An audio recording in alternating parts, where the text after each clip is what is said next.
Hello children, today we are going to discuss about the respiratory system in human children. Today we will discuss about the respiratory system in human. The human respiratory system consists of organs responsible for taking in oxygen for respiration and children releasing carbon dioxide and water vapor, which are the waste products formed during respiration. Okay children, now what are the main organs? Now let us see what are the main organs children. The nostrils, trachea, bronchia and lungs are the main organs of the respiratory system in human children. Fine children, now we will discuss about the breathing in. Okay, now we are going to discuss about the breathing in. Breathing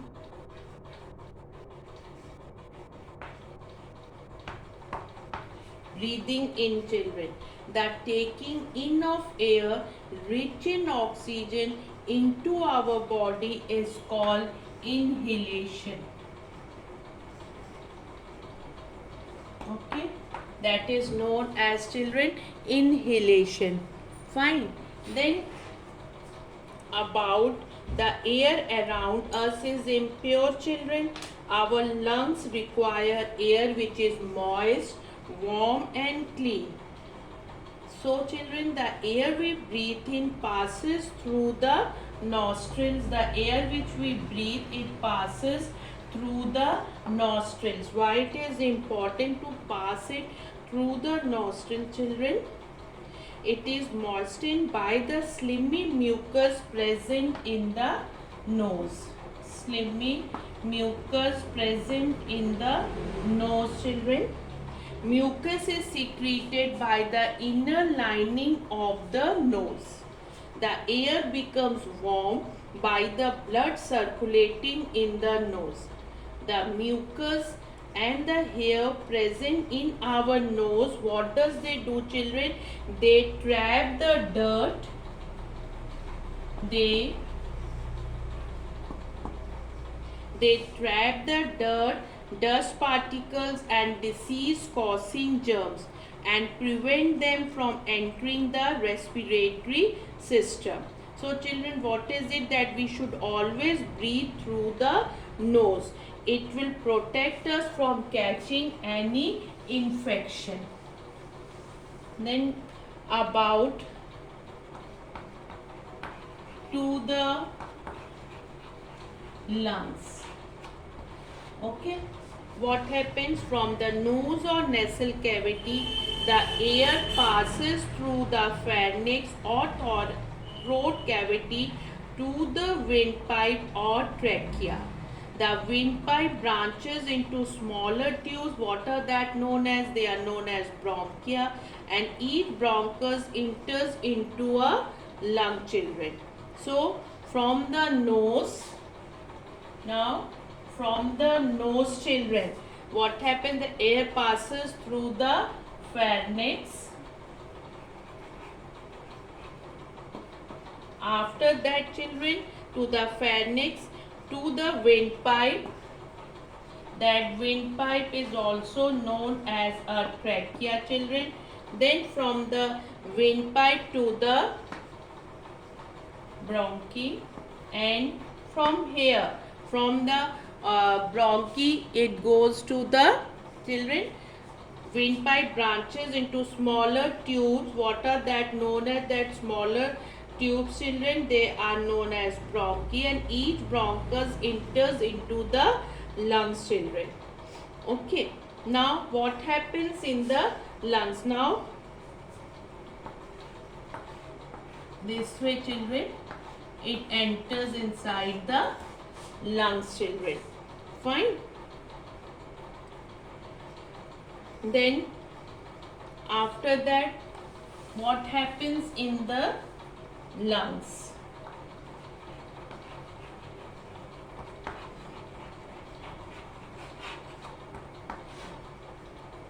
In the lungs, each bronchus branches out into smaller tubes that are known as bronchioles. What are that, children, known as bronchioles? Okay. Then at the end of this tube are tiny air sac called, what are that known as? That are known as, children, alveoli, which are present at the end of the bronchioles, that are air sacs. Okay, each lung contains about 300 million alveoli. The air we breathe, children, eventually reaches to these air sacs, and the sacs, they are surrounded by blood vessels. These alveoli are surrounded by the blood vessels, children, and the oxygen present in the air we breathe in goes into the blood contained in blood vessels, and the carbon dioxide present in the blood as a waste product passes out of the blood into the air sacs. This way the exchange of gases takes place in the lungs, children. Okay. Now the blood takes the oxygen to all the cells of the body where it is used to get energy from food. The carbon dioxide released by the cells as waste goes back into the blood, children, and is released into the air sacs of the lungs, children. So it is in and out, children. Okay, in and out. Exhalation.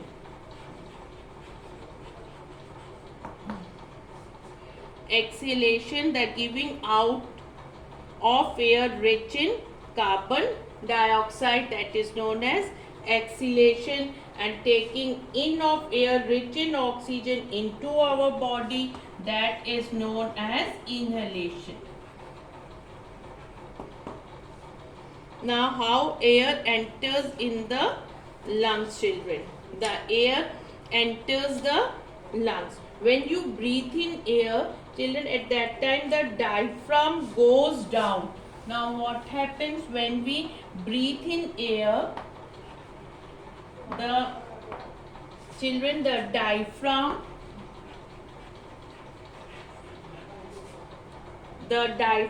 goes down, children. The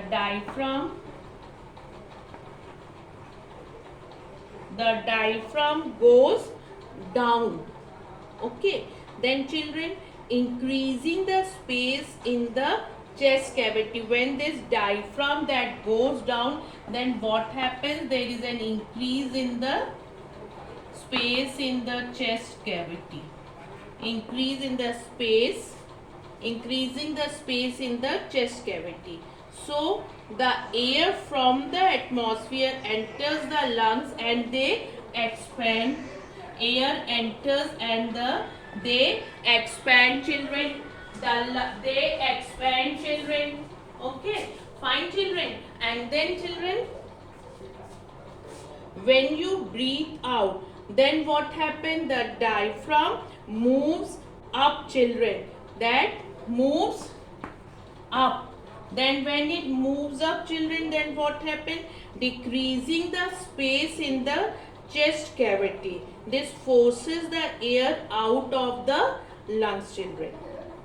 When a person needs extra energy, for example, when he or she is running, the breathing becomes faster, supplying more oxygen to the cells.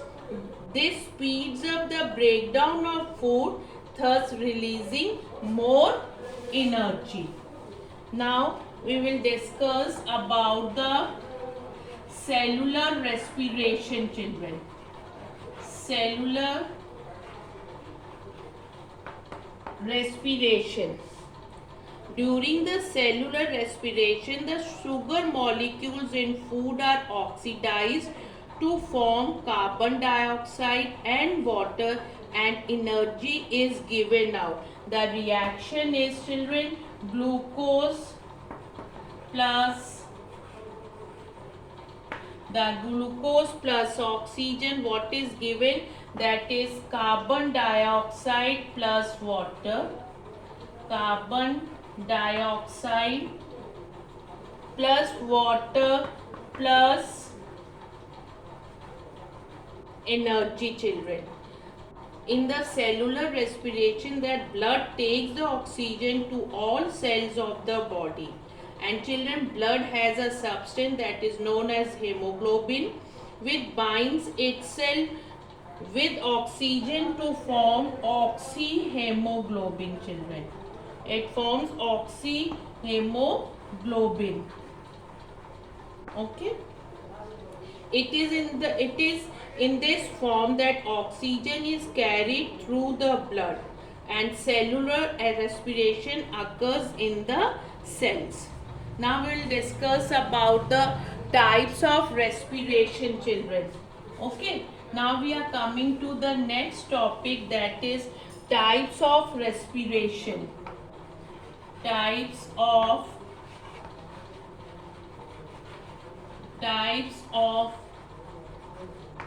respiration, children. So it is about the aerobic respiration,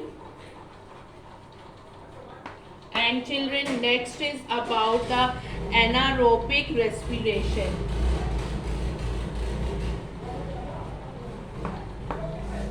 Anaerobic respiration, aerobic and aerobic and anaerobic respiration, children. Okay. Respiration that takes place in the presence of oxygen, that is known as aerobic respiration. Here food in the form of glucose is oxidized to produce carbon dioxide and water. In this process, children, energy is released. And this respiration, mostly it is carried out in almost all plants and animals. Mostly in all plants and animals, children. Now about the aerobic respiration. Some organisms such as yeast and some bacteria can live without oxygen. In their cell, glucose is broken into alcohol and carbon dioxide without using oxygen to give energy. So this process is known as anaerobic respiration. The amount of energy given out in anaerobic respiration is much less than the aerobic respiration, children. Okay. Now the differences between combustion and cellular respiration. Children, the combustion is a fast process and the cellular respiration is a slow process. Fine, children. And this one. Now about the yeast is a unicellular organism that respires anaerobically to give alcohol. Yeast is also used to make beer and wine, children. Okay, so what all we have discussed? We have discussed just now about the aerobic and anaerobic respiration, children.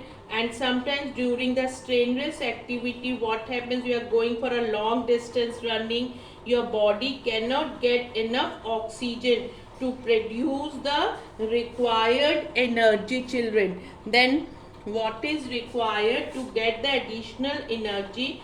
Anaerobic respiration occurs within our muscle cells, children.